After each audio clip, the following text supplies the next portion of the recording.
Imaginez vous réveiller tous les jours et ressentir une force invisible, vous tirant vers votre téléphone, votre télévision ou votre console de jeu.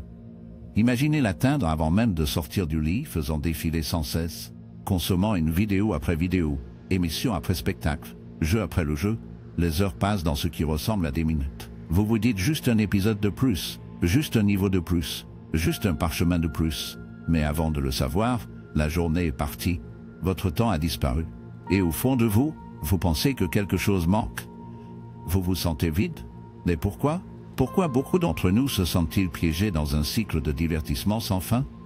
Et si je vous disais que ce n'est pas seulement une lutte personnelle, mais une crise qui érode silencieusement les fondements même de notre société? Et si je vous disais que cette dépendance au divertissement remodèle notre esprit, nos relations et même notre capacité à penser de manière critique? Et si je vous disais qu'à la fin de cette vidéo, vous verrez la vérité la plus choquante de toutes, la seule chose qui rend cette dépendance si puissante et si dangereuse? Aujourd'hui, nous démêlerons les dangers cachés de la dépendance au divertissement, explorant comment il recable notre cerveau, affaiblissant notre capacité à nous concentrer et nous rend plus vulnérables au contrôle et à la manipulation. Nous découvrirons les stratégies utilisées par des industries d'1 milliard de dollars pour nous garder accrochés. Et surtout, nous révélerons la sortie. Mais restez jusqu'à la fin, car les informations finales changent comme vous voyez le divertissement pour toujours. Dans le passé, le divertissement était un luxe. Les gens ont travaillé dur, et dans leur moment de rechange, ils ont cherché des loisirs, un livre, une pièce, un concert.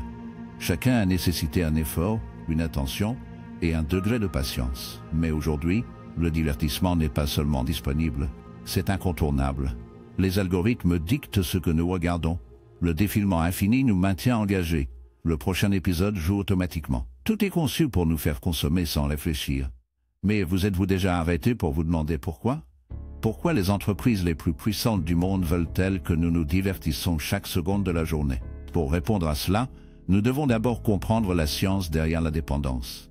Les chercheurs ont découvert qu'une consommation excessive de divertissement stimule la libération de dopamine, le chimique du plaisir du cerveau.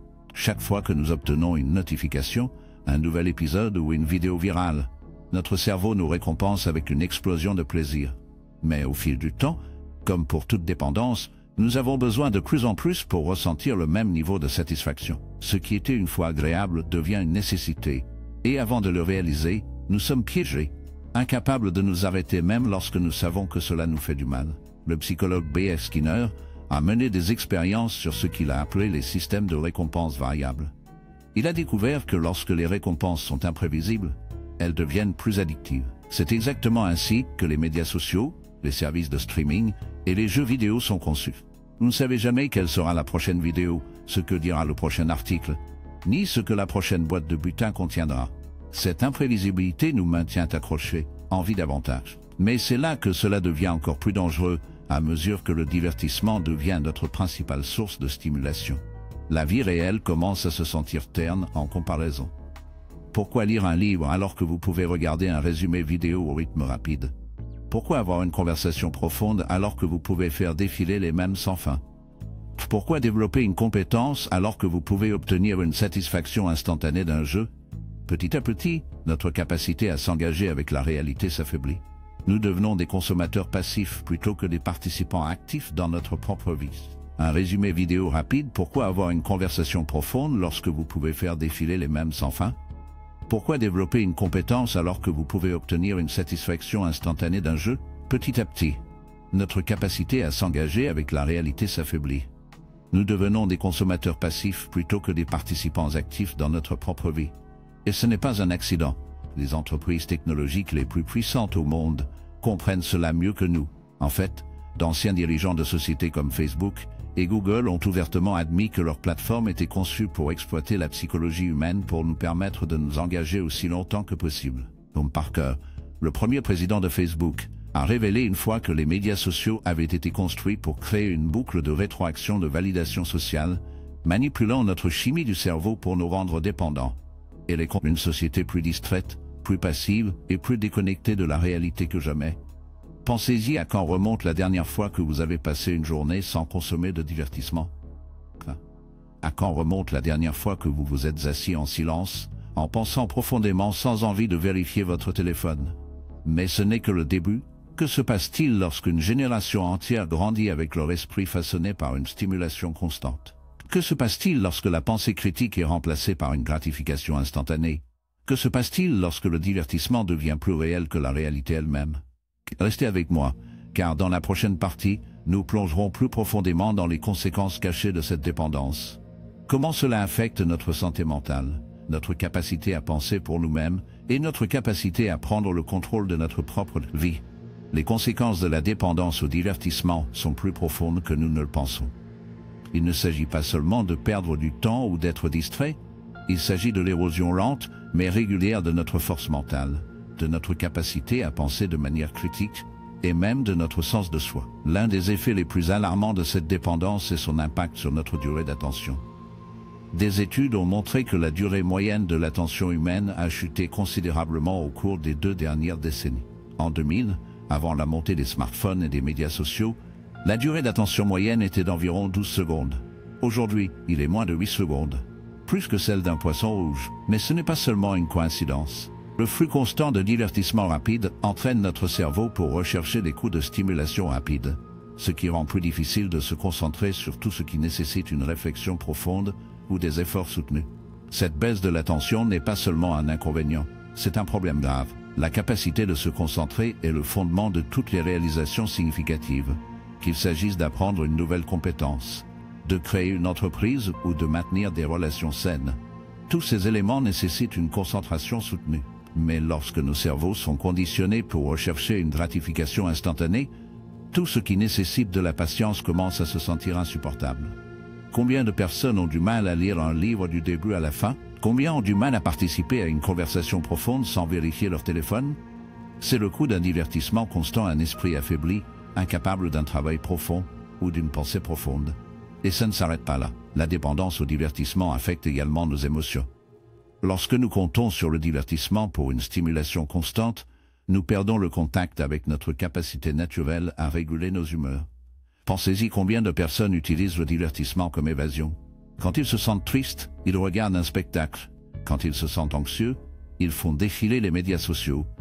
Quand ils s'ennuient, ils jouent à un jeu. Au lieu d'affronter leurs émotions, ils les suppriment avec des distractions sans fin. Humeur, pensez-y. Combien de personnes utilisent le divertissement comme évasion? Quand ils se sentent tristes, ils regardent un spectacle. Quand ils se sentent anxieux, ils font défiler les médias sociaux. Quand ils s'ennuient, ils jouent à un jeu. Au lieu d'affronter leurs émotions, ils les suppriment avec des distractions sans fin. Au fil du temps, cela conduit à un engourdissement émotionnel. Un état où les expériences réelles se sentent ternes et seules des formes extrêmes de divertissement peuvent provoquer des émotions fortes. Les psychologues appellent cela l'état de déficit de dopamine. Lorsque nous surstimulons notre cerveau avec des divertissements constants, nous devenons désensibilisés au plaisir quotidien. Une simple marche dans la nature, une conversation significative ou un moment de réflexion tranquille ne se sent plus épanouissant. Au lieu de cela, nous recherchons une stimulation plus intense, plus d'excitation, plus de nouveautés, plus de divertissement. Cela crée un cercle vicieux. Plus nous consommons, plus nous avons besoin, et plus il devient difficile de trouver de la joie dans le monde réel. Mais peut-être que l'effet le plus sinistre de la dépendance au divertissement est sa capacité à façonner nos croyances et nos comportements. Beaucoup de gens supposent que le divertissement n'est qu'un moyen de se détendre, qu'il n'a aucune influence sur leurs pensées. Mais cela ne pourrait pas être plus éloigné de la vérité. Chaque histoire que nous consommons, chaque vidéo que nous regardons, chaque chanson que nous écoutons, tout façonne notre perception de la réalité. Et ceux qui contrôlent le divertissement ont un pouvoir immense sur la société. Prenez un moment pour réfléchir aux messages qui dominent le divertissement moderne. Quelles valeurs sont-elles promues? Quelles idées sont répétées encore et encore? Dans de nombreux cas, le divertissement n'est pas seulement une distraction, c'est un outil d'influence. Les films, les émissions de télévision et les tendances des médias sociaux façonnent tous ces éléments subtilement, comment nous voyons le monde, souvent sans que nous le réalisions même. L'historien et critique social Neil Postman en a mis en garde dans son livre Amusing Nous-mêmes à mort. Il a fait valoir que lorsqu'une société devient obsédée par le divertissement, elle perd sa capacité à penser de manière critique et à distinguer la vérité de l'illusion. Il croyait que la plus grande menace pour la liberté n'était pas la censure, mais la distraction, car une population distraite est plus facile à manipuler. Et c'est exactement ce que nous voyons aujourd'hui. Bien que les gens soient consommés par un divertissement sans fin, de vrais problèmes passent inaperçus. Au lieu de remettre en question le monde qui les entoure, ils sont absorbés par les drames fictifs et les controverses dénuées de sens. Au lieu de travailler sur leur propre vie, ils vivent par procuration à travers des influenceurs et des célébrités. C'est ainsi que la dépendance au divertissement affaiblit la société. Cela transforme les gens en observateurs passifs au lieu de participants actifs. Mais il y a une question plus profonde que nous devons poser: qui en profite? Qui gagne d'une population constamment distraite et incapable de penser de manière critique? La réponse est simple: les personnes au pouvoir, les gouvernements, les sociétés et les conglomérats des médias. Tous bénéficient d'une société trop divertie pour remettre en question le statu quo. Lorsque les gens sont distraits, ils sont plus faciles à contrôler. Lorsqu'ils sont dépendants du divertissement, ils sont moins susceptibles de résister à l'oppression, moins susceptibles de lutter pour leurs droits et moins susceptibles de poursuivre une croissance réelle. C'est pourquoi se libérer de la dépendance au divertissement n'est pas seulement une victoire personnelle, c'est un acte de rébellion. C'est une façon de récupérer nos esprits, notre temps et notre potentiel. Mais comment faisons-nous? Comment recycler notre cerveau pour rechercher un sens au lieu du divertissement insensé? Comment pouvons-nous libérer du cycle de distraction et récupérer le contrôle de notre propre vie? La réponse à ces questions arrive ensuite. Restez avec moi, car dans la section suivante, nous explorerons le chemin de la libération. Récupérer notre cerveau pour rechercher un sens au lieu des divertissements insensés. Comment pouvons-nous nous libérer du cycle de distraction et récupérer le contrôle de notre propre vie? La réponse à ces questions arrive ensuite.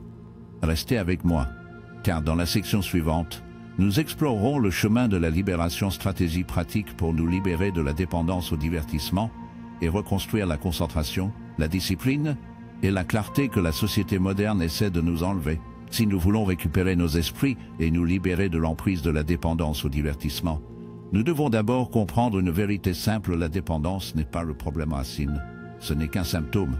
Le vrai problème est beaucoup plus profond. Pensez-y, pourquoi nous tournons-nous en divertissement en premier lieu? Pourquoi avons-nous envie de distraction constante? La réponse est inconfortable, mais nécessaire pour affronter. Nous nous enfuis de quelque chose, de l'inconfort, de l'ennui, de nos propres pensées. L'ennui, dans son état naturel, n'est pas quelque chose à craindre, c'est un signal. Il nous dit que nos esprits sont sous-utilisés et que nous devons nous engager dans quelque chose de significatif. Mais lorsque nous faisons taire l'ennui avec un divertissement sans fin, nous manquons l'occasion de nous affronter, nous manquons la chance de grandir. Le philosophe Blaise Pascal a écrit une fois: tous les problèmes de l'humanité découlent de l'incapacité de l'homme à s'asseoir tranquillement dans une pièce seule. Et il avait raison. Dans un monde sans divertissement constant, les gens ont été forcés de penser, de réfléchir, de créer. Mais aujourd'hui, au moment où nous ressentons même une seconde de silence, nous prenons nos téléphones, nous courons de nous-mêmes. C'est exactement ainsi que la dépendance au divertissement nous maintient faibles. Cela nous empêche de développer la force mentale nécessaire pour faire face à la vie de fond. Mais voici la bonne nouvelle: si la dépendance au divertissement est un comportement à prise, elle peut être sans retenue. Ce n'est pas une peine à perpétuité. C'est une habitude qui peut être brisée. Et la clé réside dans le recablage de notre relation avec la stimulation. La première étape consiste à reconstruire notre capacité à nous concentrer. Notre durée d'attention a été brisée par des divertissements à rythme rapide, mais ils peuvent être restaurés. Commencez petit, régler une minuterie et passez seulement 10 minutes à lire un livre sans distraction. Ensuite, augmentez-le à 20 minutes, puis 30. Au fil du temps, votre cerveau s'ajustera. Vous vous entraînerez pour vous engager avec des formes de contenu plus profondes et plus lentes. Une fois que vous le ferez, vous commencerez à remarquer quelque chose d'incroyable: vos pensées deviendront plus claires, votre esprit se sentira plus net et le brouillard créé par Endless Entertainment commencera à se soulever. La deuxième étape consiste à embrasser l'ennui au lieu de l'éviter. Penchez-vous dedans. La prochaine fois que vous ressentirez l'envie d'atteindre votre téléphone, résistez-y, asseyez-vous avec l'inconfort, laissez votre esprit errer. C'est ainsi que la créativité naît. Certaines des plus grandes idées de l'histoire ne sont pas venues de moments de stimulation élevés, mais d'une pensée profonde et ininterrompue. Albert Einstein a développé sa théorie de la relativité pendant les longues heures de contemplation. Les plus grandes inventions de Leonardo da Vinci venaient d'un esprit sans distraction. Lorsque vous supprimez le bruit du divertissement, vous faites de la place pour une véritable inspiration. La troisième étape est d'être intentionnel avec le divertissement. Tous les divertissements ne sont pas nocifs, mais la consommation passive l'est. Au lieu de faire défiler sans réfléchir, choisissez ce que vous consommez avec un but. Demandez-vous cela. Ajoute-t-il de la valeur à ma vie? Est-ce que cela m'apprend quelque chose? Est-ce que cela fait de moi une meilleure personne? Si la réponse est non, reconsidérez-la. Le divertissement devrait être un outil, pas un piège. Il devrait enrichir votre vie, pas le vider. Définitivement, choisissez ce que vous consommez avec un but. Demandez-vous, est-ce que cela ajoute de la valeur à ma vie? Est-ce que cela m'apprend quelque chose? Est-ce que cela fait de moi une meilleure personne? Si la réponse est non, reconsidérez-la. Le divertissement devrait être un outil, pas un piège. Cela devrait enrichir votre vie, pas le vider. La quatrième étape consiste à remplacer d'autres personnes vivant des vies passionnantes, tout en se sentant bloqués dans leurs propres compétences. Control. You stop being a spectator and start being a participant in your own life. There is where the real transformation happens. Once you break free from entertainment addiction, something profound takes place. You start to see the world differently. You begin to notice how distracted everyone else is. You see how entire lives are being wasted in front of screens. And you realize that the real battle is not just about breaking free from entertainment. It is about reclaiming your mind in a world that wants to keep it numb. Cela nous amène à la réalisation la plus puissante de toutes, celle qui changera la façon dont vous voyez le divertissement pour toujours. Parce que se libérer n'est pas seulement une question de productivité. Il ne s'agit pas seulement de s'améliorer, il s'agit de quelque chose de beaucoup plus grand. Restez avec moi, car dans la dernière partie de cette vidéo, je révélerai la vérité ultime sur la dépendance au divertissement, pourquoi il existe, qui en profite, et comment vous en libérer est la première étape pour déverrouiller votre véritable potentiel. Maintenant que nous comprenons comment la dépendance au divertissement affaiblit nos esprits et comment s'en libérer, nous devons affronter la question la plus importante de tous. Pourquoi cette dépendance existe-t-elle en premier lieu? Qui bénéficie de garder la société dans un état de distraction constante? La réponse est troublante. Ce n'est pas seulement un accident, c'est par conception. Tout au long de l'histoire, les personnes au pouvoir ont toujours cherché les moyens de contrôler les masses. Dans les temps anciens, c'était par la force brute. Dans les époques ultérieures, c'était par la propagande. Mais dans le monde moderne, le contrôle est beaucoup plus subtil. Il ne passe pas par l'oppression ouverte, cela passe par la distraction. L'Empire romain avait une phrase à ce sujet, pain et cirque. L'idée était simple, garder la population divertie et bien nourrie, et ils ne se rebelleront pas. Donnez-leur des distractions constantes, et ils ne remettront pas en question le système. Cette stratégie est toujours utilisée aujourd'hui, mais à une échelle que les Romains n'auraient jamais pu imaginer. Les gouvernements, les sociétés et les conglomérats des médias comprennent tous une vérité fondamentale: une société distraite est une société obéissante. Une population accro au divertissement n'a pas le temps ou la clarté mentale pour contester l'autorité. Ils ne protestent pas les injustices. Ils ne remettent pas en question la corruption. Ils ne recherchent pas de connaissances plus élevées. Au lieu de cela, ils sont pacifiés, divertis et finalement contrôlés. Aldous Huxley, l'auteur de Brave New World, a prédit cela il y a longtemps.